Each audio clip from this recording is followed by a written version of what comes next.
Bueno, espero que anden todos bien, que estén todos sanos y guardados.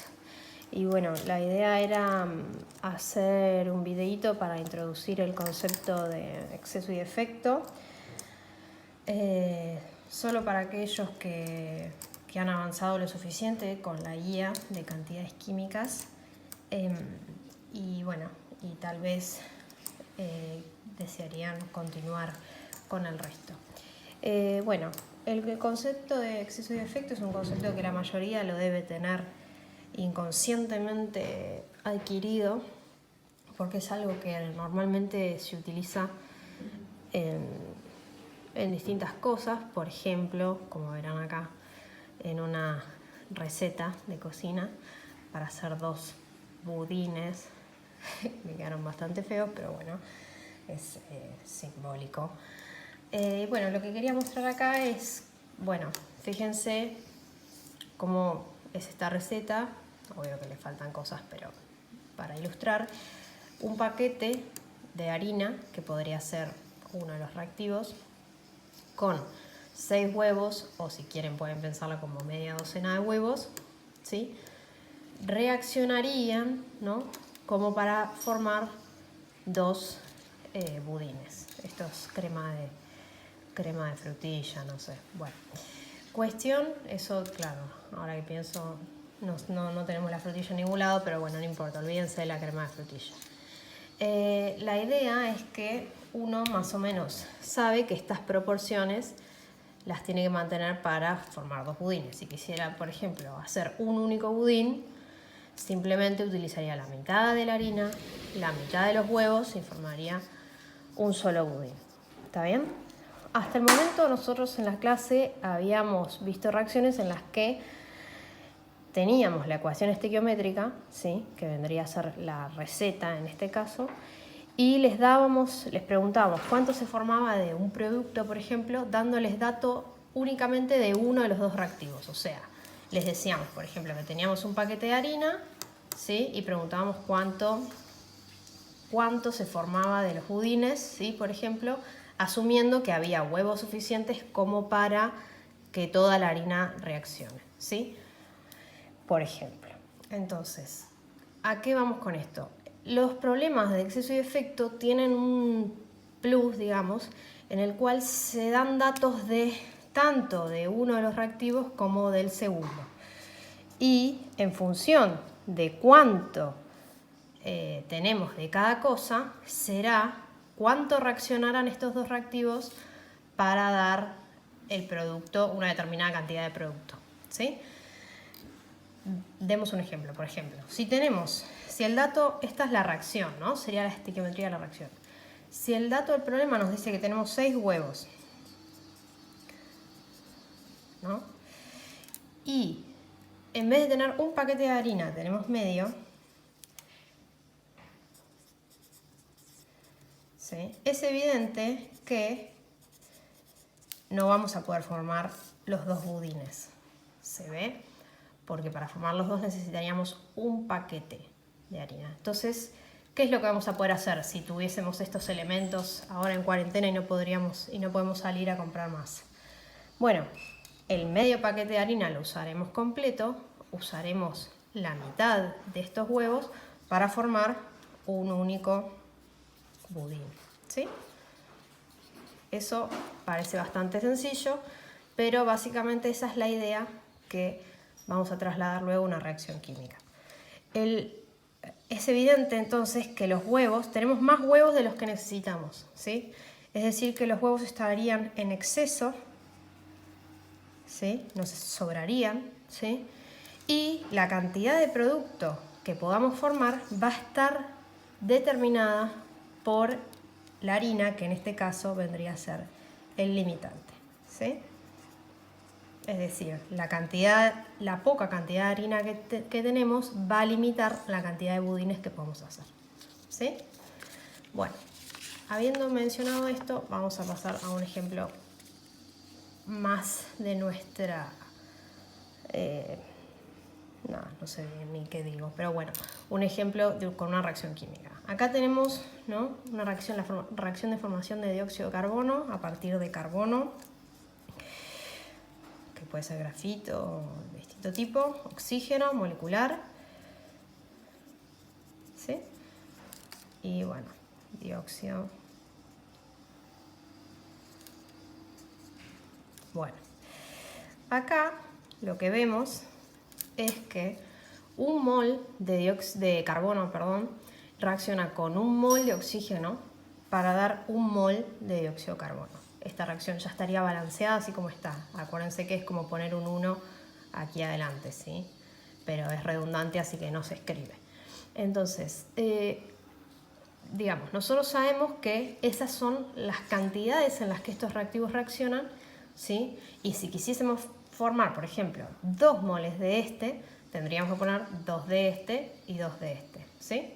Esa sería como la receta que vimos en el ejemplo anterior. Ahora, supónganse, eso mismo nosotros podemos hablar ya sea en moles o en gramos o en número de moléculas o de átomos. Obviamente los cambios de unidades los podemos hacer siempre, pero siempre respetando la estequiometría en moles, ¿sí? Ahora vamos a dar un ejemplo igual. Pero supónganse, nosotros sabemos que un mol de carbono reacciona con un mol de oxígeno. ¿Está bien? Esto es lo que nos dice la estequiometría de la reacción.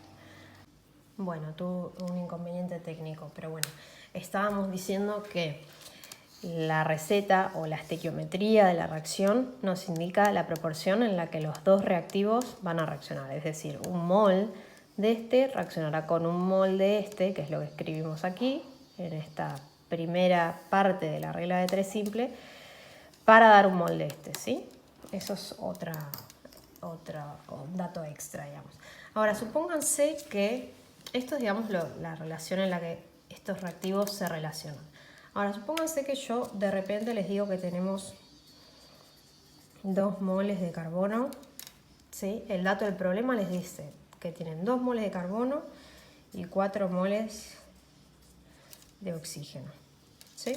Supónganse que la situación es esta. Bueno, si nosotros sabemos que estos dos reactivos entre sí reaccionan en una relación un mol a un mol, es evidente que tenemos acá una situación en la que necesariamente uno de los dos va a reaccionar completamente y de los otros dos nos va a sobrar una parte. Pueden verlo en general de manera bastante sencilla porque está todo en moles y elegí una reacción 1 a 1 adrede, pero lo que vemos es que los 2 moles de carbono reaccionarán con 2 moles de oxígeno, el carbono se va a agotar y el oxígeno me va a sobrar. Entonces el oxígeno sería el exceso y el carbono sería el limitante. ¿Cuánto se va a formar del producto? Bueno, eso lo va a determinar el limitante. Una vez que ustedes identificaron quién es el exceso, y quién es el limitante, pueden saber cuánto se va a formar del producto. No es bastante, digamos, simple avivarse que la cantidad de dióxido de carbono que se forma va a estar dada por el reactivo limitante, ¿sí? Porque una vez que se consume todo, se agota y después de me sobrará. Entonces no puedo formar más porque no tengo más carbono para reaccionar, quiero decir, si quisiera usar todo el oxígeno. ¿Se entiende eso? Entonces, ¿la idea cuál es? Si nosotros sabemos que un mol de carbono, ¿sí?, genera un mol de dióxido de carbono, ¿sí?, reaccionando con suficiente oxígeno, 2 moles de carbono formarán 2 moles de dióxido de carbono, ¿sí? Entonces, la cantidad de producto que se formará mezclando estas cantidades de reactivos va a estar dada por el reactivo limitante. ¿Está bien? Esto que acá parece bastante sencillito, y yo lo expliqué adrede con una reacción 1 a 1, ¿sí?, y además con unidades, digamos, relativamente simples, puede, digamos, complicarse un poco más en reacciones que no son 1 a 1, sino que los reactivos tienen la estequiometría, tiene otros coeficientes, y además yo puedo darles alguno de estos dos datos en otra unidad. Por ejemplo, vamos a hacer una cuenta. Supónganse que en vez de haberles dado este dato en moles, les digo que tienen 2 moles de carbono y 200 gramos de oxígeno, ¿sí? Supónganse que el dato, en vez de ser este, hubiese sido este. 2 moles de carbono y 200 gramos de oxígeno. Bueno, ¿cómo hacemos para resolver esto?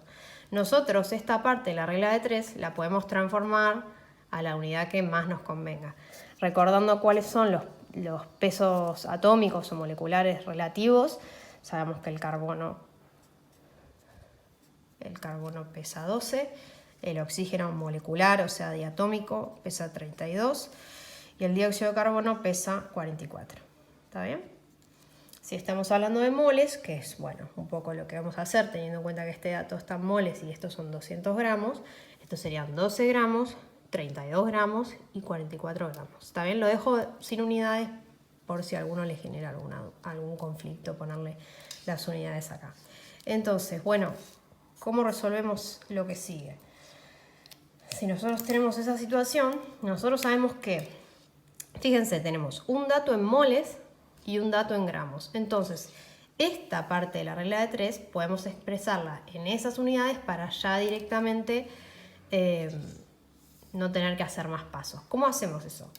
Nosotros sabemos que un mol reacciona con un mol. Entonces, decimos, bueno, como el dato del carbono lo tengo en moles, esa parte la dejo igual. Un mol de carbono, ¿sí? Y el dato ahora de oxígeno lo tengo en gramos. Entonces, esta parte me convendría ponerla en gramos. ¿Cómo hacemos? Nosotros tenemos que mantener esta proporción, porque es lo que nos indica la reacción. Entonces, ¿cómo ponemos un mol de oxígeno en gramos? Bueno, usando el peso molecular relativo. Un mol de carbono reaccionará con 32 gramos de oxígeno, que es lo mismo que un mol, ¿sí? Un mol de oxígeno. ¿Está bien? Entonces, 200 gramos de oxígeno. Tendría que haberme traído una calculadora, pero, a ver, 32... Bueno, hago una pausa y hago la cuenta como corresponde. Bueno, hice la cuenta. Entonces, 200 gramos de oxígeno reaccionarían con 6,25 moles de carbono. Ahora, ¿cómo interpretamos esto? Es evidente que para que reaccione todo el oxígeno que yo tengo, que es el dato del problema, ¿sí? Esto no es equivalente, ¿sí? Esto es un dato que acabo de inventar, que no se confundan con eso. Si quisiera usar todo el oxígeno, necesitaría 6,25 moles de carbono. Como el problema me dice que solo tengo 2, es evidente que todo el oxígeno no puede reaccionar. Entonces, si todo el oxígeno no puede reaccionar, llegamos a la misma conclusión que el limitante es el carbono y que oxígeno me va a sobrar, ¿sí? Incluso, o sea, ya sea con este dato que habíamos puesto al principio o con este que es esta cuentita que acabamos de hacer. Ahora, también podría haberse planteado otra situación que sería usar el otro reactivo. O sea, si yo les digo, mantenemos esta parte, ¿sí? Voy a hacer una... No quiero mezclar. 32 gramos, esto es lo que nos dice la estequiometría o la receta, ¿sí? Supónganse que yo en vez de usar los gramos de oxígeno quiero usar los moles de carbono. Bueno, 2 moles de carbono reaccionarían con, esto multiplico por 2, serían 64 gramos de oxígeno, ¿sí? Para que reaccione todo el carbono necesito 64 gramos de oxígeno. Y yo tengo 200, o sea, el oxígeno me alcanza y me sobra. Cualquiera de las dos reglas de 3 que ustedes plantean deberían llevarles a la misma conclusión, ¿sí? Que el oxígeno está en exceso, ¿sí? Y que el carbono está en defecto. O es el limitante, ¿sí? Son sinónimos, digamos, ¿sí? Una vez visto esto, cuando ustedes tienen datos de los reactivos, primero tienen que fijarse cuál es el exceso, cuál es el defecto, y una vez que identifican al limitante o al defecto, calculan cuánto se formaría del producto como veníamos haciendo anteriormente, o sea, simplemente manteniendo la estequiometría de la reacción, ¿sí? Asumiendo que del otro tienen suficiente como para que reaccione todo el limitante, ¿sí? Espero que esto los ayude, espero que puedan hacer unos budincitos, guarda con esta receta que le acabo de inventar. Bueno, si tienen alguna duda, ya abriremos un espacio de preguntas para que puedan seguir avanzando. Les mando un beso y bueno, cuídense por favor y quédense en sus casas.